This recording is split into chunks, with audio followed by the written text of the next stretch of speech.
ما اتصل يا حاجه واشوف فيها عشان اخد 100,000 جنيه اعزم اصحاب.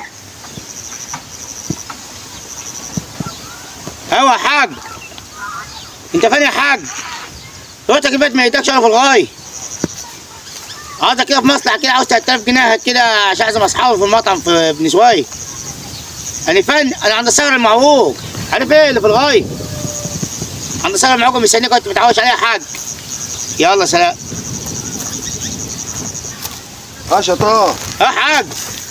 لا سلام يا حاج. عامله شحال؟ عامل ايه؟ بقول لك ايه؟ انا عاوز 3000 جنيه عشان اعزم اصحابي النهارده. كم؟ 3000 جنيه. تعمل بهم ايه؟ اعزم اصحابي بره في المطعم. 3000 جنيه؟ ايوه. هتعزم بهم اصحاب؟ ايوه يا حاج. وحياة الصقر المعوجه دي يا طه. ايوه. ان السياله دي ما فيها ولا جنيه. ليش كده يا حاج؟ والسياله دي فيها فتحه كده، اما باجي اعزق شكل البرسيم ولا اعمل حاجه بحط الجلابيه كده. 3000 جنيه يا طه، احنا لاقيين ناكل يا طه. ايه؟ ما اديك 3000 جنيه. لا يا حاج هتكسبني قدام اصحابك كده يا حاج. تكسب قدام اصحابك؟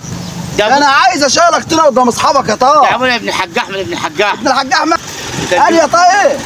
انت يا كلب ابويا. ايوه، ما هو انا هعمل ايه؟ هشم نفسي يا طه. كلب عشان 3000 جنيه يا ابويا. ايوه اعمل نفسي كلب. 3000 جنيه اجيب لك منين 3000 يا طه؟ خلاص انا همشي. يخرب بيتك يا طه. انا هسيبك وامشي يا جدع. انا ابوك يا طه. ابوك ايش يا طه؟ ايه؟ ده انت راجل فارق. هسيبك وامشي يا اخي. انا هسيبك وامشي. امشي. 3000